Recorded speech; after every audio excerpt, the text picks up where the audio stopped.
ಎಲ್ಲರಿಗೂ ನಮಸ್ಕಾರ, welcome back to my channel. ಇವತ್ತಿನ ಬೆಳಗಿನ ಬ್ರೇಕ್ಫಾಸ್ಟ್ಗೆ ಮನೆಯಲ್ಲಿ ಅಕ್ಕಿ ರೊಟ್ಟಿ ಕಾಯಿ ಚಟ್ನಿ ಮಾಡು ಅಂತ ಹೇಳಿದ್ರು. ಸಾಮಾನ್ಯವಾಗಿ ನಾನು ಅಕ್ಕಿ ರೊಟ್ಟಿನ ಚಪಾತಿ ಥರನೇ ಮಾಡೋದು. ಅದು ನಮ್ಮ ಮನೇಲಿ ಎಲ್ಲರೂ ತುಂಬಾ ಇಷ್ಟಪಟ್ಟು ತಿಂತಾರೆ, ಏಕೆಂದರೆ ಸಾಫ್ಟಾಗಿರುತ್ತೆ. ಎಷ್ಟೊತ್ತಿದ್ರೂ ಹಾಗೇ ಇರುತ್ತೆ ಅದು ಸಾಫ್ಟಾಗೇನೆ ಅಂತಂದ್ಬಿಟ್ಟು, ತುಂಬ ಗಟ್ಟಿಯಾಗಿ ರಟ್ಟಂಗೆ ಆಗೋದಿಲ್ಲ ಅಂತಂದ್ಬಿಟ್ಟು ಅದನ್ನೆಲ್ಲರೂ ಇಷ್ಟಪಡ್ತಾರೆ. ಹಾಗಾಗಿ ಅದನ್ನು ಮಾಡ್ತಾಯಿದ್ದೆ. ನೀವೇ ನೋಡ್ತಾ ಇರ್ಬೋದು ಎಷ್ಟು ಚೆನ್ನಾಗಿ ಸಾಫ್ಟಾಗಿ ಬಂದಿದೆ ಅಂತ ಅಂದ್ಬಿಟ್ಟು. ಇದಕ್ಕೆ ಕಾಯಿ ಚಟ್ನಿ ಅಥವಾ ಉಪ್ಪೆಸರು ಚಟ್ನಿ, ಒಂದು ಪಕ್ಷ ನೆನ್ನೆ ಮಿಕ್ಕಿರೋ ಸಾಂಬಾರು ಇರುತ್ತಲ್ಲ ಅದರಲ್ಲೂ ಕೂಡ ಸಖತ್ತು ಟೇಸ್ಟಿಯಾಗಿರುತ್ತೆ. ಒಳ್ಳೆ ಚಪಾತಿ ಥರನೇ ಸಾಫ್ಟಾಗಿರುತ್ತೆ. ಇವಾಗ ಇದನ್ನು ಮಾಡೋದಕ್ಕೆ ಒಂದು ಪಾತ್ರೆ ಇಟ್ಕೊಂಡಿದ್ದೀನಿ. ಪಾತ್ರೆಗೆ ನಾನು ಈ ಕಪ್ ತೋರಿಸ್ತಾ ಇದ್ದೀನಲ್ಲ, ಇದೇ ಕಪ್ಪಲ್ಲಿ ನಾನು 1/4 ಕಪ್ ಆಗೋಷ್ಟು ನೀರನ್ನ ಸೇರಿಸ್ತಾ ಇದ್ದೀನಿ. ನಾವು ಯಾವ ಕಪ್ಪಲ್ಲಿ ಅಳತೆ ತೊಗೋತೀವೋ ಅದೇ ಕಪ್ಪನ್ನು ಇಟ್ಕೊಂಡ್ರೆ ಕರೆಕ್ಟಾಗಿ ಒಂದೇ ಹದದಲ್ಲಿ ಬರುತ್ತೆ. ಅದಕ್ಕೋಸ್ಕರ ಅದಾದಮೇಲೆ 1/4 ಚಮಚ ಉಪ್ಪು ಮತ್ತು 1 ಚಮಚ ಎಣ್ಣೆನ ಸೇರಿಸ್ಬಿಟ್ಟು ನೀಟಾಗಿ ಚೆನ್ನಾಗಿ ಕುದಿಸ್ಕೊಬೇಕು. 1-2 ನಿಮಿಷ ಚೆನ್ನಾಗಿ ಕುದ್ಮೇಲೆ ಇವಾಗ ಅದೇ ಕಪ್ಪಲ್ಲಿ 1/4 ಕಪ್ ಆಗೋಷ್ಟು ಅಕ್ಕಿ ಹಿಟ್ಟನ್ನ ಸೇರಿಸ್ತಾ ಇದ್ದೀನಿ. ಈ ರೀತಿ ರೊಟ್ಟಿ ಮಾಡೋದಕ್ಕೆ ಸ್ವಲ್ಪ ಪೇಷನ್ಸ್ ಬೇಕಾಗುತ್ತೆ, ಏಕೆಂತಂದರೆ ಅದು ನೀಟಾಗಿ ಚೆನ್ನಾಗಿ ಬೇಯಬೇಕು. ಅದಾದಮೇಲೆ ಕಲಿಸ್ಕೊಬೇಕಾಗುತ್ತೆ, ಅದಾದಮೇಲೆ ಮಾಡಬೇಕಾಗುತ್ತೆ. ಅದಕ್ಕೋಸ್ಕರ ಸ್ವಲ್ಪ ಪೇಷನ್ಸಿಂದ ಮಾಡಿದ್ರೆ ತುಂಬಾ ಚೆನ್ನಾಗಿ ಸಾಫ್ಟಾಗಿ ಬರುತ್ತೆ. ಇಷ್ಟಪಟ್ಟು ಎಲ್ಲರೂ ಕೂಡ ತಿಂತಾರೆ. ಇವಾಗ ನೋಡಿ ಅಕ್ಕಿ ಹಿಟ್ಟನ್ನ ಸೇರಿಸ್ಮೇಲೆ ಚೆನ್ನಾಗಿ ಮಿಕ್ಸ್ ಮಾಡಿಕೊಂಡು ಒಂದು 3 ನಿಮಿಷ ಚೆನ್ನಾಗಿ ಬೇಯಿಸ್ಕೊಂಡ್ಬಿಡ್ಬೇಕು. ಕಮ್ಮಿ ಉರಿ ಕೊಟ್ಟು 3 ನಿಮಿಷ ಚೆನ್ನಾಗಿ ಬೇಯಿಸ್ಕೊಂಡ್ರೆ ಅದೆಲ್ಲ ಒಂಥರ ಉಡಿಯಾಗಿ ಬಿಟ್ಕೊಂಡು ಬಂದಿರುತ್ತೆ. ಎಲ್ಲದಕ್ಕೂ ಮಿಕ್ಸಾಗಿ ಚೆನ್ನಾಗಿ ಬೆಂದಿರುತ್ತೆ.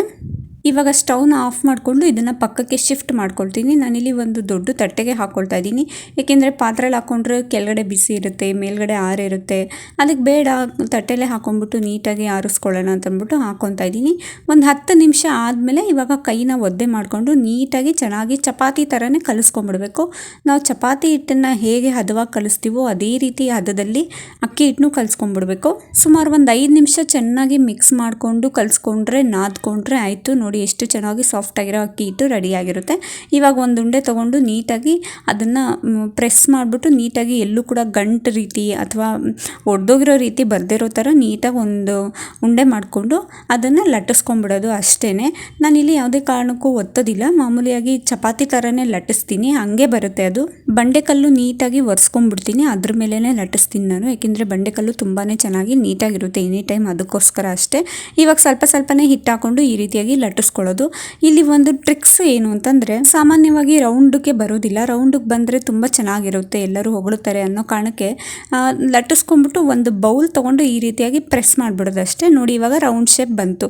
ಸುತ್ತ ಇರೋ ಎಕ್ಸ್ಟ್ರಾಸ್ನೆಲ್ಲ ತೆಗೆದುಬಿಟ್ಟು ನೀಟಾಗಿ ಲಟ್ಟಿಸ್ಕೊಂಡ್ಬಿಟ್ರೆ ನಾವೆಷ್ಟು ತೆಳ್ಳಗೆ ಲಟ್ಟಿಸ್ತೀವಿ ಅಷ್ಟು ಚೆನ್ನಾಗಿ ಉಬ್ಬಿ ಬರುತ್ತೆ ಅಕ್ಕಿ ರೊಟ್ಟಿ. ಎಡ್ಜಸ್ಸಲ್ಲಿ ಅಂದರೆ ಕೊನೆಯಲ್ಲಿ ಇರುತ್ತಲ್ಲ ಅದನ್ನು ನೀಟಾಗಿ ತೆಳ್ಳಗೆ ಲಟ್ಟಿಸ್ಕೊಂಡ್ಬಿಡ್ಬೇಕು. ನೋಡಿ ಎಷ್ಟು ಚೆನ್ನಾಗಿ ರೌಂಡಾಗಿ ಬಂತು ಅಂತ. ಇವಾಗ ಈ ಕಡೆ ನಾನು ಲಟ್ಟಿಸ್ಕೊಳ್ಳುವಾಗಲೇ ಹಂಚು ಕಾಯಕ್ಕೆ ಇಟ್ಟಿದ್ದೆ, ಹಾಗಾಗಿ ಅದು ಒಂದೇ ಸತಿ ಮಾಡ್ಕೊಬೋದು ಅಂತ ಅಂದ್ಬಿಟ್ಟು ಇವಾಗ ಹಂಚಿನ ಮೇಲೆ ಹಾಕ್ತಾಯಿದ್ದೀನಿ. ನಾನಿಲ್ಲಿ ಯಾವುದೇ ರೀತಿ ಎಣ್ಣೆ ಆಗಲಿ ನೀರಾಗಲಿ ಏನೂ ಕೂಡ ಬಳಸ್ತಾ ಇಲ್ಲ, ಹಾಗೇ ಮಾಡ್ಕೊಳ್ತಾ ಇದ್ದೀನಿ. ತುಂಬ ಚೆನ್ನಾಗಿ ಬರುತ್ತೆ. ಎಣ್ಣೆ ಇಲ್ಲದೇ ತಿನ್ನಬೇಕು, ಆರೋಗ್ಯಕ್ಕೆ ಒಳ್ಳೇದಲ್ವಾ ಅಂತ ಅಂದ್ಬಿಟ್ಟು 1 ನಿಮಿಷ ಬೇಯಿಸ್ಬಿಟ್ಟು ಈ ರೀತಿಯಾಗಿ ಕೊನೆಯಲ್ಲಿ ಅಂದರೆ ತುತ್ತುದಿಲ್ಲಿರುತ್ತಲ್ಲ ಎಡ್ಜಸ್ನ, ಅದನ್ನು ಈ ರೀತಿಯಾಗಿ ಪ್ರೆಸ್ ಮಾಡಿದ್ರೆ ಆಯಿತು, ಚೆನ್ನಾಗಿ ಉಬ್ಬಿ ಬಂದುಬಿಡುತ್ತೆ ಅಕ್ಕಿ ರೊಟ್ಟಿ. ಮುಗೀತಲ್ಲ, ನೋಡಿ ಎಷ್ಟು ಚೆನ್ನಾಗಿ ಬಂದಿದೆ ಅಂತ ಅಂದ್ಬಿಟ್ಟು. ಈ ರೀತಿ ಮಾಡಿದ್ರೆ ನಮ್ಮ ಮನೇಲಂತೂ ಎಲ್ಲರೂ ಇಷ್ಟಪಡ್ತಾರೆ. ಸಂಜೆ ತನಕನೂ ಇದೇ ರೀತಿ ಇರುತ್ತೆ ಅಂತ ಅಂದ್ಬಿಟ್ಟು ಎಲ್ಲರೂ ಇಷ್ಟಪಟ್ಟೆ ತಿನ್ನೋದು. ಇವಾಗ ಇನ್ನೊಂದು ರೊಟ್ಟಿನೂ ಅದೇ ರೀತಿ ಲಟ್ಟಿಸ್ಕೊಂಡು ನೀಟಾಗಿ ಬೇಯಿಸ್ಕೊಳ್ತಾ ಇದ್ದೀನಿ. ಸುಮ್ಮನೆ ಜಸ್ಟ್ ಹಾಗೆ 1 ನಿಮಿಷ ಬೇಯಿಸ್ಬಿಟ್ಟು ಈ ರೀತಿ ಎಡ್ಜಸ್ಸಲ್ಲಿ ಜಸ್ಟ್ ಪ್ರೆಸ್ ಮಾಡಿದ್ರೆ ಆಯಿತು, ಉಬ್ಬಿ ಬಂದುಬಿಡುತ್ತೆ ಅಷ್ಟೇ. ನೋಡಿ ಎಷ್ಟು ಚೆನ್ನಾಗಿ ಉಬ್ಬಿ ಬಂದಿದೆ ಅಂತ.